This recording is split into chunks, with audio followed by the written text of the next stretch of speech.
All right, so welcome everybody.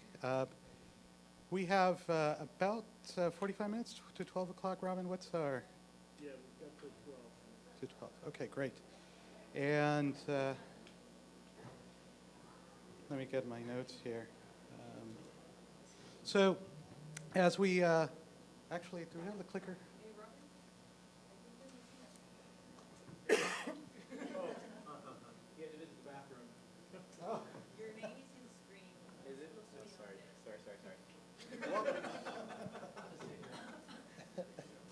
We call it out for you. Actually, yeah, that's great.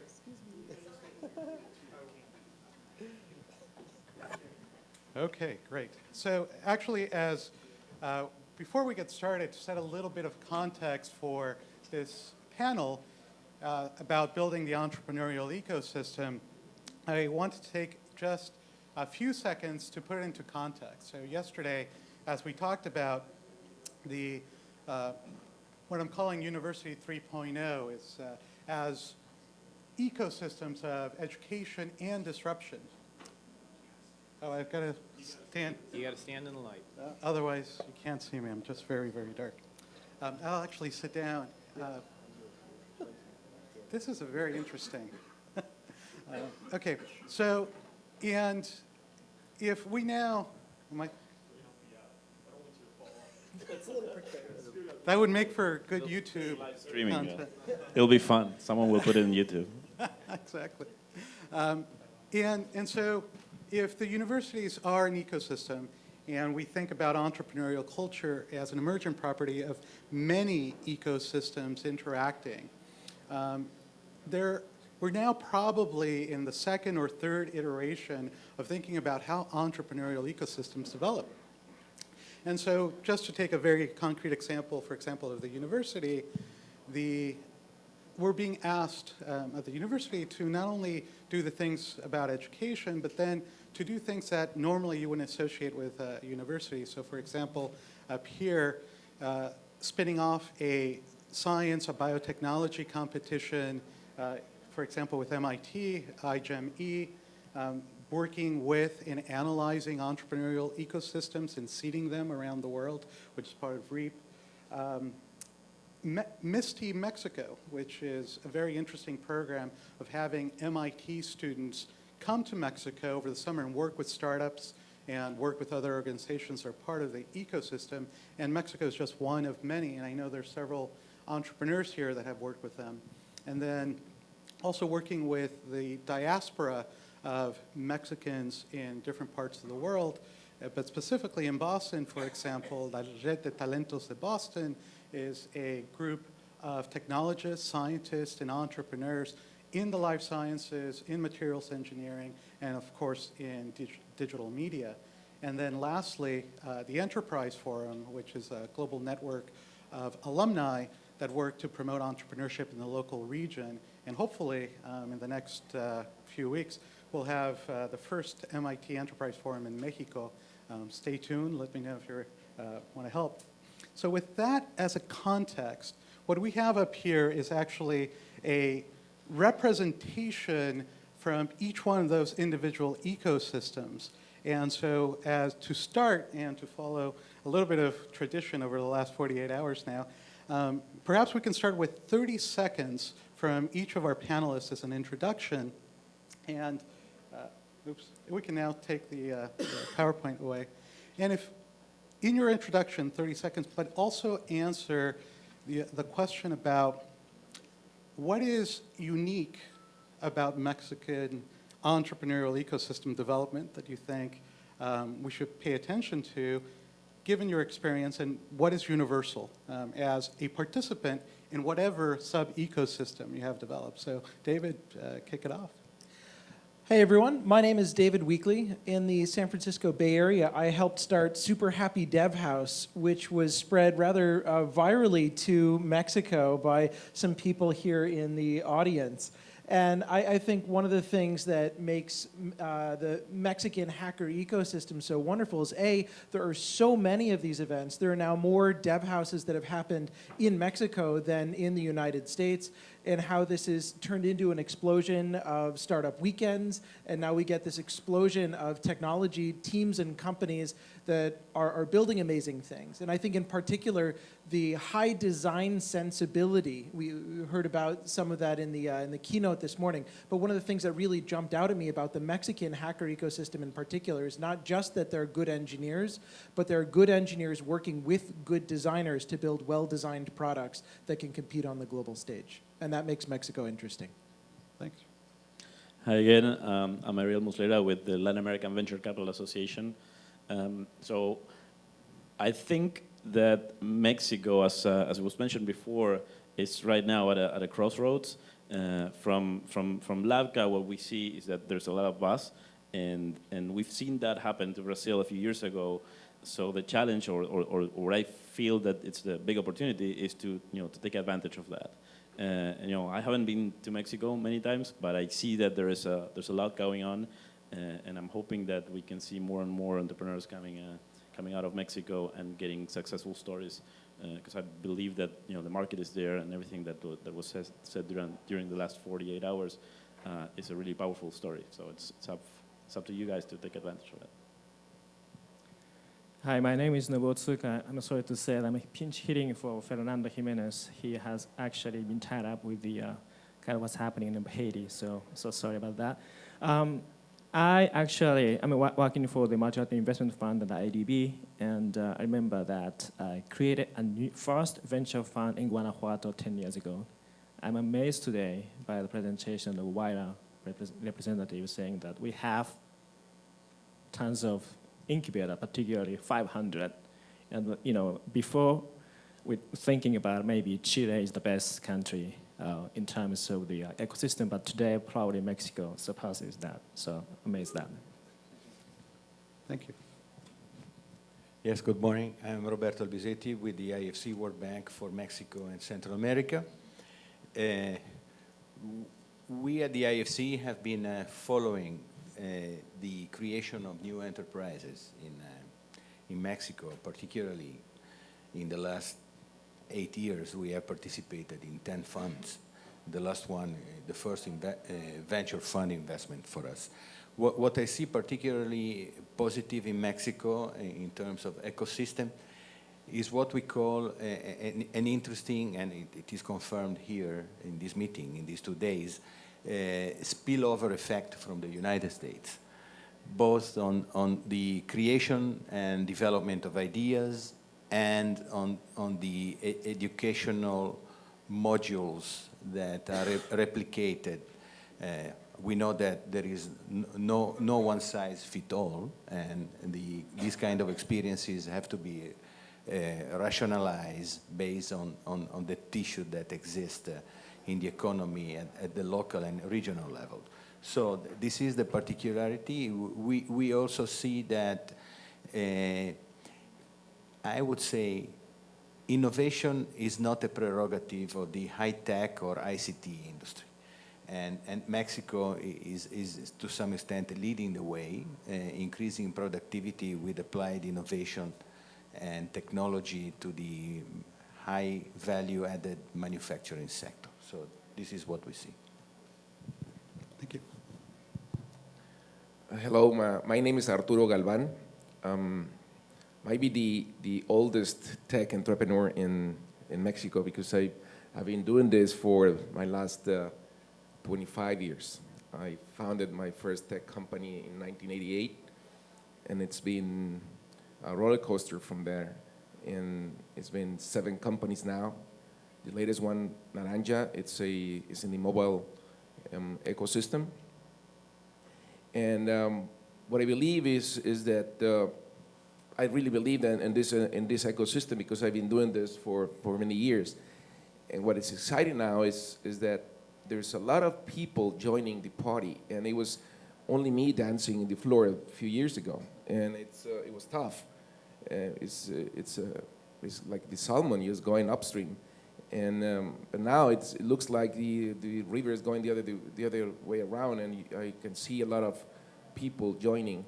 And what I think is also different is that the kind of people that you find in the ecosystem in Mexico is full of passion.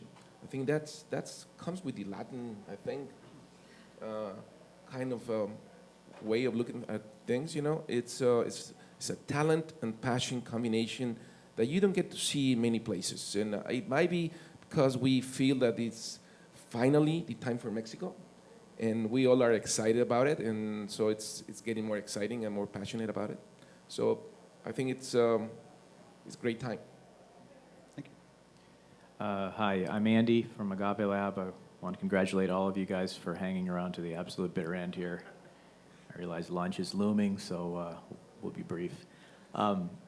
So I was 15 years in San Francisco in the startup and venture world, and moved down here 5 years ago. So I've experience in startup world in San Francisco, in the Bay Area, and in Guadalajara, where Agave Lab is. And how the ecosystem is different here, I'm not sure.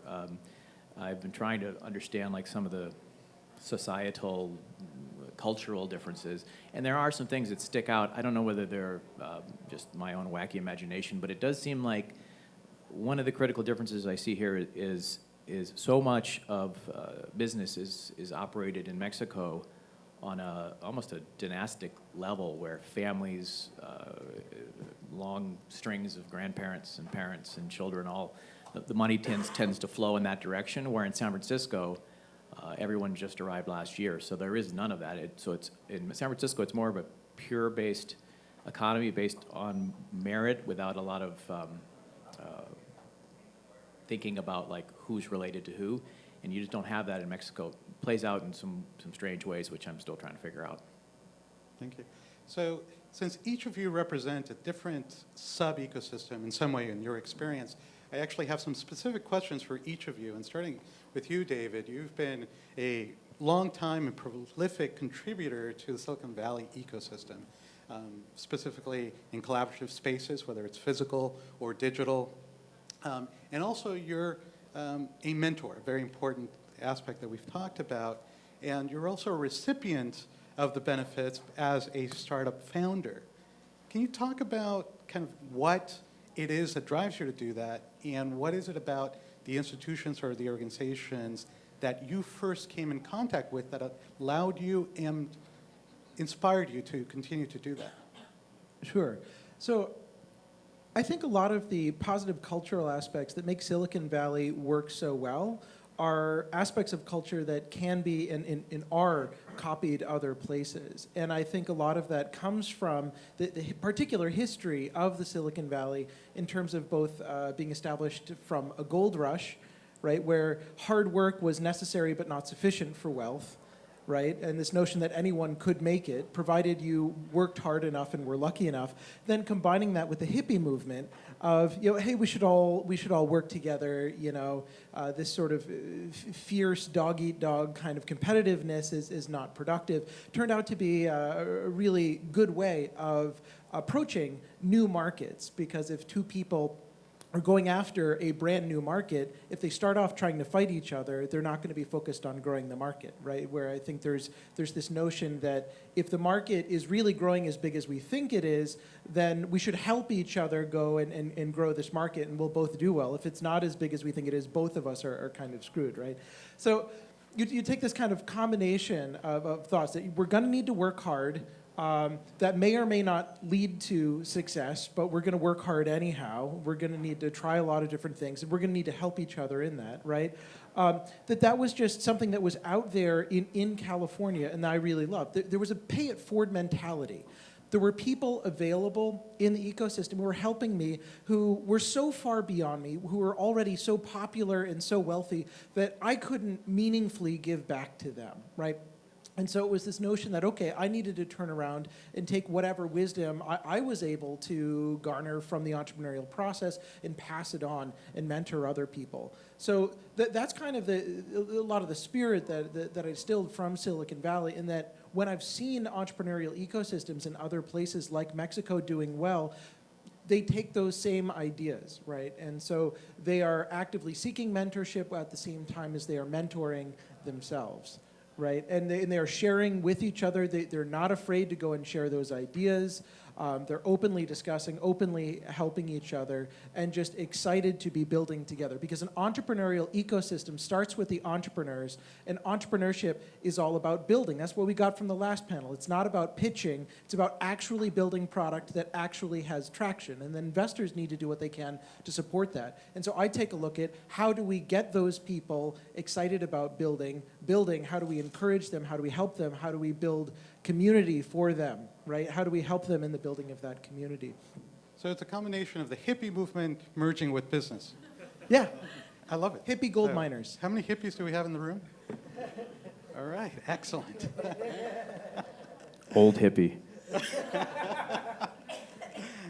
Arturo, coming back perhaps to that business aspect as well, you've been a founder, you've worked with a large company when the company you founded was acquired.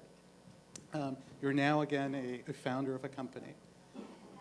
Large established companies are a significant but sometimes underthought part of those ecosystems. How do you work with them? How do you develop relationships? How do you maintain those relationships and not get stomped, as to use a common theme here? That's a great question. It's big companies. They're very important because they always leave a space for small companies to develop. Because big companies are big because they're big, just like that. I mean, they have huge assets. They have huge customer bases. They're complex. They move slow. So that opens opportunities. And for all the members of the ecosystem, the entrepreneurial ecosystem, if you look at those guys and see, I mean, what are they doing wrong? What are the opportunities around that company? You name a company. I mean, we had Televisa here, we had Telefonica here. Big companies, they're always striving for new ideas, and they cannot really deliver them. So that is for us to detect and to develop the product and partner with them at a certain point of time, or eventually an M&A transaction, that could be another option.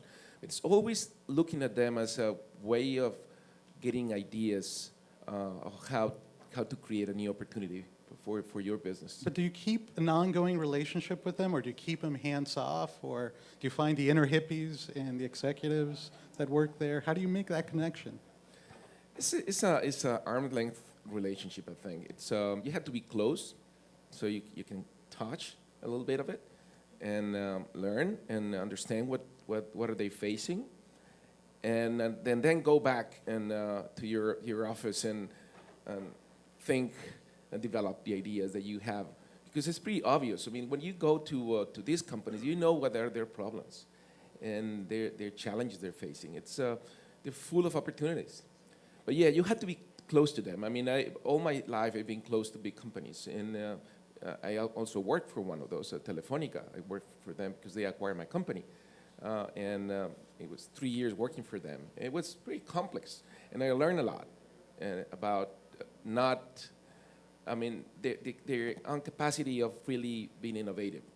They're striving to do it, and I'm sure they will do some, but big innovation will not come from them. Thank you. Ariel, you've been a consultant. You've worked with LAVCA, a professional organization, and now you're also an investor. And so I want to focus on the professional organization aspect of the ecosystem. What is the role of professional organizations in developing the ecosystem? How do you maintain them? What is it about the professional organizations that needs to be there, and what do they need to support? How do they interact with the other ecosystems, sub-ecosystems? Well, in the case of LAVCA, the way we see ourselves is that we're a facilitator and a way of bringing best practices from one Latin American market to another one, and also from Silicon Valley and other more developed ecosystems into Latin America. We are pretty active in creating spaces where Latins can communicate and exchange points of view with more advanced places like Silicon Valley. What's it mean to create spaces? Just do events. Do events like this one. We also run events in New York, in Silicon Valley, with some partners. In Cambridge? In Cambridge, not yet, but we can.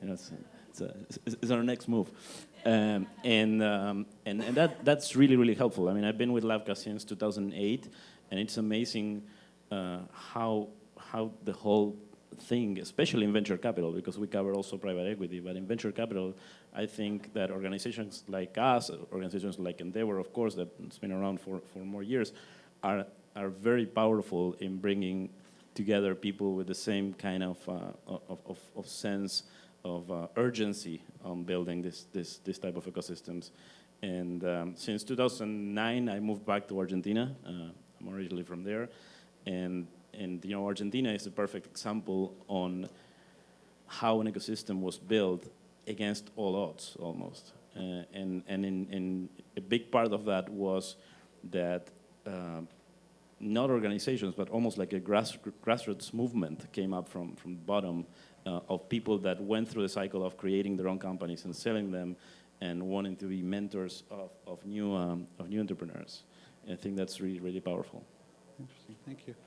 And Andy, you're now working with U.S. companies, entrepreneurs, doing nearshoring here in Mexico, Guadalajara. The role of the entrepreneur that is able to cross borders and going to what you were talking about, creating those spaces, what is the role of that entrepreneur that has those kind of a foot in each organization and each culture, if you will?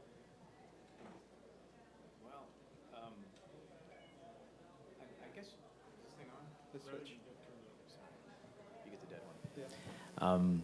So I don't know whether nearshoring is a good term for what we're doing. So generally what I do is I look for executives, CEOs in the Bay Area that want to build their MVP, but they want to do it on the super cheap. And so they partner up with us, and we do the development, the design, and then we help them get funded to their seed round. So we're sort of, I guess, pre-seed. I guess the thing you put the seed in, that would make us dirt, I suppose. So the role of that, or of what we do, is changing a little bit. Originally, I was trying to bring Silicon Valley values to Mexico, and some of that worked, some of it didn't. I realized it's a different culture here.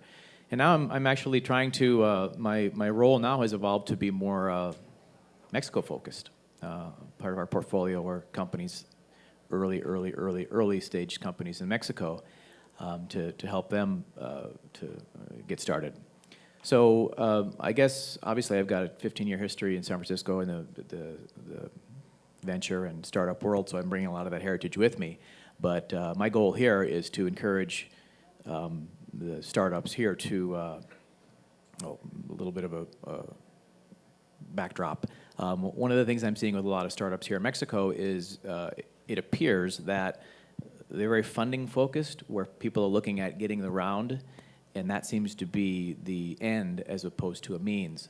And my role here is as a coach to them to say, stop waiting, start coding.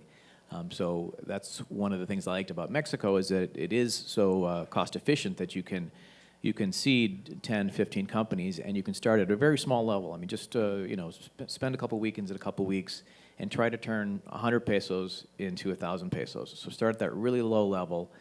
And encourage people to don't wait for funding, get started right away, build a business that's scalable, that's sustainable, and then pursue funding after you've got the DNA of the company sort of worked out. Interesting. So, does this? Yeah. So I wanted recorded and to give due credit that it's no longer just about seed funding, but dirt funding. Is that what we're going to call it? All right. So it's now for posterity, dirt funding. Moving on, and so the four panelists that we've spoken to so far are all in digital media, in internet. Let's move a little bit out of there, Roberto, and let's talk about the rest of that is not internet. That is certainly enabled, it's supported. I was reading that the IFC has made a commitment to sustainable projects in Latin America, and that you're now talking about sustainable housing, about infrastructure, renewable energy, long-term funding for SMEs. Tell me more about that. Yeah, what I have seen in my recent professional career as an investment banker in the last 10 years, I must say that Mexico is riding the wave, and I found Mexico far ahead compared with some emerging countries nearby, like very fashionable Colombia, or some Eastern European countries that are graduating from support from multilaterals like Czech Republic, Romania, and so forth. However, going to what you were asking, yes, we see that in Mexico there is a lot of ferment in bringing forward new ideas. For example, a couple of important clients that we have supported with equity investments are ESCOs. For example, one is an ESCO from Monterrey. It's called Optima Energia, that was also nurtured by Endeavor.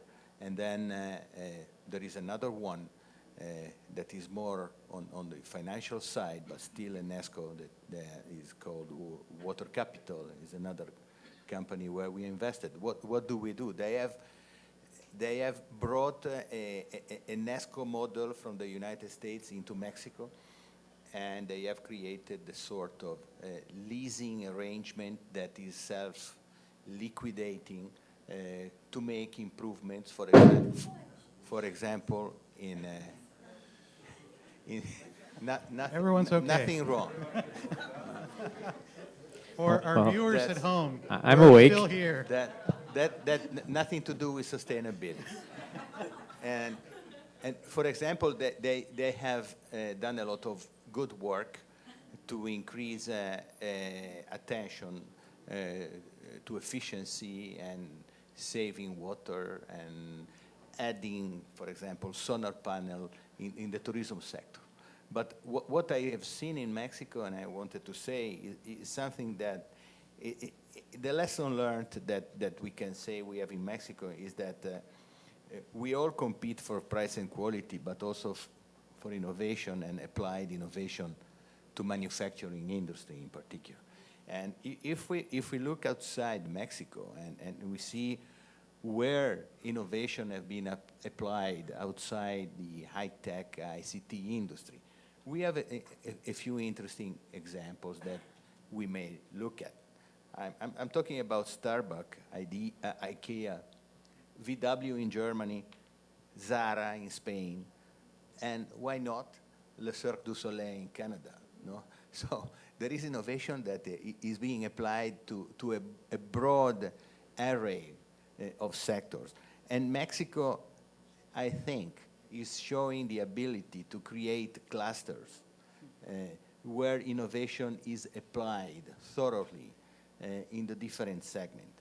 Now, these cases that I have mentioned around the world, what do they have in common? They are all big enterprises. And they are traditional sectors applying innovations. And they need to adopt, and they have shown that they can adopt new technology to gain productivity and not just efficiency. So what I mean is that innovation does not only originate, for example, from R&D. No? There is a myth of the fact that R&D create innovation, and I read in a report from Columbia University that 70% of innovation is created by workers within the company, the industry, and only 10% by applied R&D units. So what means is that we have, as an ecosystem and also as an educational system, in corporate world, we have to enhance and facilitate creativity and talent by people who are working with us. So, for example, this 20% free time idea to work on your own project is something that is a good practice to be applied to a much broader horizon. Interesting. So in summary, if you're not an internet entrepreneur, there is still hope, for one. And two, that even if you're not looking at fundamental research as the base, there's also hope. You actually can create a lot of value. You can create a lot of value also intensifying the network and the ecosystem around the supply chain. A lot of innovation is being spun off, and particularly in Mexico, the facilitation and the support, also through credit, to the supply chain system is not going to create only more employment, but is going to create a reservoir of capacity and skills applied to new technology and innovation that can be bought at cheaper prices compared whether they are developed internally. May I add one more Yes, comment on of that course. thought? I just came from a board meeting a couple of days ago with one of our companies, and they were struggling to come up with some growth areas for the next few years. And we discussed, really hard about where we came up with ideas, and this is a company that is providing services to the financial services industry. And I encouraged them to talk to their clients. And it's a practice that not a lot of companies do. So it's not just talking about your own, giving them, the employees, the free time to think about ways of improving the business. It's also talking to your clients. And I also told them that because you're implementing stuff at the client, sometimes you have a lot of your own employees interacting at a lower level, like the analysts, the implementators, the guys that go and sit down with the next guy inside the companies, and they don't have a formal process to pick these guys' brains. And it's really important, if you want to be an innovator, to ask your own people and the people that are on the other side as your customer, what can we do better? What are the other things that are hurting you that we can solve? And employees are not often thought as part of the ecosystem, and yet they are such a significant part of that. Thank you. Nobu, thank you for pinch hitting for Fernando. And one thing that strikes me about your organization is that I was reading the core mission of the MIF is to be a laboratory for development and to experiment and then diffuse the knowledge that you've learned from those experiments. Tell us about your role, and what is the role of organizations like yours in kind of being that connective tissue, if you will, as an NGO? Yeah, very good questions. Probably this is for our marketing itself, right? But the difference between our organization or our fund specifically and, let's say, IFC, we don't have to be rated in the market, So that's a big difference. So that's why that means we can do many, many very crazy things, right? So 10 years ago, we created a venture capital fund where there's no SECADE or regulations kind of thing like that because we just wanted to do something, innovative things. The venture capital fund 10 years ago, managed by, let's say, NGO, looking at small companies, size of investments of $250,000, take equity, minority shareholder, where minority shareholder protection is not there. So this is a very, very crazy thing that happened. Actually, I believe that I created a stimulated discussion at the level of the government and other players in the ecosystem. Actually led to the discussion and further development, the regulatory framework, and other elements of the ecosystem. We did, let's say, guarantee fund, seed fund, angels, incubator, network incubator, innovation, open innovation, and reverse innovation. So many things because we believe that we got to do something beginning. Otherwise, nobody actually can take risk. Private sector actually is much more, conservative. Probably this is probably, to a certain extent, we have to protect fiduciary risk of the money of the taxpayers. But at least we have some trial and error process so that we have at least some level of discussion. We created LAVCA. We created generation of knowledge to be shared with other type of the industry itself. To me, I think this is a role we should play as development institution. But again, because special nature of the fund itself, we don't have to be in the market, so we don't raise the money from the market. If that's the case, I wouldn't be able to do that. So now we can open it up to any member of the panel. Given that we have this audience and our audience on the net, if you were to think about something that, or let's say choose a member of the ecosystem and compliment them on the things that they've done right, but then also focus on the things that perhaps we've forgotten about. What is it that we need to emphasize more that hasn't been emphasized? Andy. Just a quick point, and this is more of a question to the crowd and to the panel. We talk about developing an ecosystem, and out of that ecosystem, these companies, successful business models of companies will emerge. And I'm sort of San Francisco pre-Netscape, if you can imagine. It didn't happen that way. What happened in San Francisco is the ecosystem emerged from the successes. So first you had successful business models, and then an ecosystem formed around it. And I see that it's one of the things that I see in Mexico. There's a lot of talk about building a fertile ground from which these companies are going to sprout.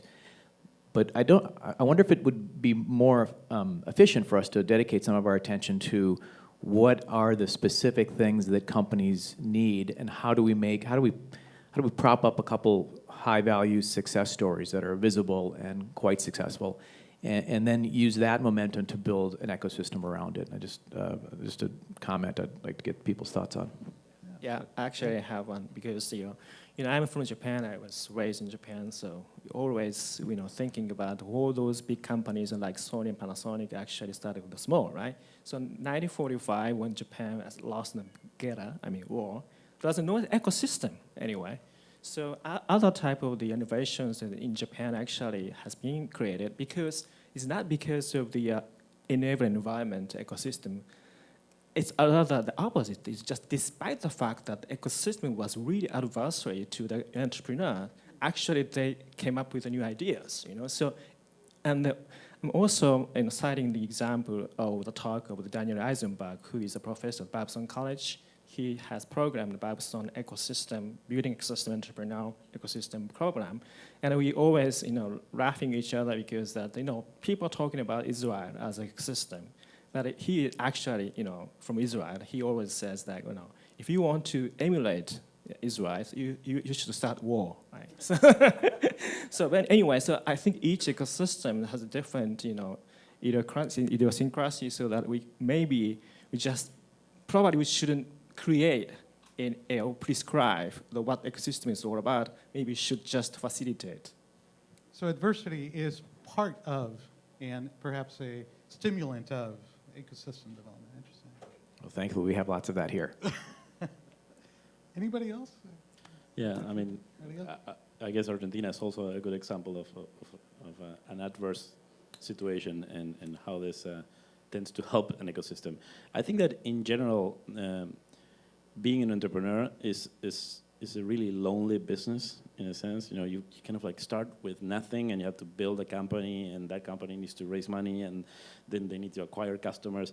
It's a really uphill battle. So I kind of feel that in most cases there's more likelihood to create an ecosystem from the bottoms up, just because these are all people that are usually tend to be young, tend to be ambitious, tend to think big, and they are alone. And so if you can create I insist with this idea of space or some way for all these guys to get together and share their visions and also share their fears of being so alone, and getting hopefully some good advice from people that are a few years ahead of them in terms of experience. I think that's the most valuable way of creating an ecosystem. Anything else helps, but if you have that, I think that you can have an ecosystem anywhere, and some of the examples that were mentioned are proof of that. And the other thing is that from a government standpoint, I spent some time when I came back to Argentina talking to some government officials at the national level and at the municipal level. And they were trying to come up with some programs as you have here in Mexico for the entrepreneurial ecosystem. And when they ask me what I've seen around and what I think it works and it doesn't work, I think the answer I always gave to them is, if you can find a way from a regularity standpoint to make the process of creating a new company easier, that's it. You don't need money. You need to create big funds or funds of funds. Just help guys create companies with the least amount of trouble. And in Argentina, you can spend 6 months just to open a bank account. So, Thank you. And I know, Roberto, Arturo, you are jumping to get in here. Roberto and then Arturo. I just wanted to add one thing on the role of the government in the ecosystem, particularly in the special moment that Mexico is living these weeks. And maybe when we are talking about, for example, innovation policy, we should not indulge in the temptation, for example, to create, through government action, clusters of industries to be promoted, because this is totally left to the market. So this is not the role of innovation policy for government. Government should focus on the enabling environment only. And that's an important part of the equation. The other part is that we have cases in Mexico where it can be facilitated to create more competitiveness, for example, in the aerospace industry and even more in the auto part industry, where a lot of process innovation and product innovation has been done. So there is a lot of work to be done and potential to be exploited there. Arturo? I think that is not a matter of building the ecosystem. I think the ecosystem is there. You have all the members in place. It could be bigger or more complex, but it's already there. Marcus Danto's presentation on before it shows that the ecosystem is complete. All the pieces are there. What I feel is missing is connecting the dots. The ecosystem has to be connected. And for instance, I believe that one important piece of the ecosystem is the mentoring. I think there's a lot of young entrepreneurs today in Mexico that they really need mentoring. And the mentors are there, and they really want to help, but the connection is not there. So when I have the chance to, because I like to go to these startup weekends and things like that, and I visit these teams working on the weekend, and I see a lot of passion and good ideas and talent. The team is there. They're not pitching me, but at the end of the day, you can notice who's good or who's not. But at the same time, they really need mentoring. And what I believe happens in Silicon Valley is that the dots are connected. I mean, if you need help, you just go and have a coffee in Starbucks, and right next to your table will be somebody that's an expert or knows somebody that's an expert. So it's pretty easy to get access to knowledge, to expertise. And that's why the ecosystem of the Silicon Valley works. It's not the only reason, of course, but it's a very important reason. So from my perspective, what is missing is not building the ecosystem, but is connecting the dots of the ecosystem. And I think that there are companies and organizations working on this as we speak. I believe that Endeavor is one of the best, if not the best, on doing this and really finding the talent and nurturing this talent with the mentoring and helping grow fast. And I think that we need Endeavor to succeed, but we need a lot more endeavors to really make this happen. And you are an Endeavor entrepreneur. Yes, that is my case, yes. I'm really proud to be that. David, did you have a comment? Yeah, a couple. So I very much resonate with the governments that ask the question, how do we foster entrepreneurial ecosystems? The best answer, I think, is get the heck out of the way, right? that entrepreneurs want to build. They build because they can't help but build. It may be irrational. Maybe they could make more money going to work for a big company, right? But they're entrepreneurs just because they love that building process. And the more that you can do to get out of their way, the more of them that you'll see. You don't have. It's like asking the question, how do you make a child curious, right? And you, the answer is you don't kids are naturally curious. You just take their questions seriously, right? And so I think there's the same role for government to play.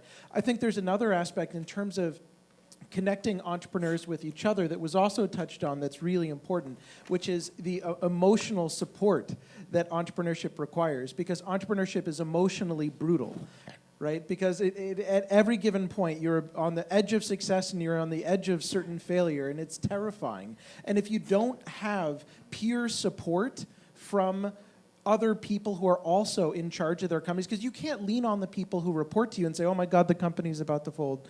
You know, that doesn't tend to work out so well. You need to be able to go to your peers who are also running companies and say, I don't know how we're going to make payroll in 2 weeks. Like, do you have any tips for what I should do in this situation, right? And so I think those kind of meetings that are connecting peers are really important. And then finally, I take a look at what are companies here blocked on? What is not moving as fast as it could be? And there's some very straightforward answers that pop out of that regarding payments. You know, with Mexico having less than 25% credit card penetration rate, the actual checkout process is difficult, which has been something that a bunch of our companies at Mexican VC have stubbed their toes on, right? Is that checkout is kind of wacky here. And so I think that's actually an interesting commercial opportunity then for companies to come in and fill those gaps for profit that exist within the ecosystem and self-accelerate. And again, this is one of these things that you see in Silicon Valley, where a lot of the hot startups in Silicon Valley are producing tools used by hot startups in Silicon Valley. So the ecosystem has become self-accelerating. And the more that we can see this here in Mexico, I think we're just going to see it take to the moon. So with that, actually, that was I think our last comment, given our time. Lynn and Robin, you put us in a treacherous spot between golfers and the golf course. So with that, I think we're going to have to wrap it up. Please join me in giving a round of applause and thank you to our panelists.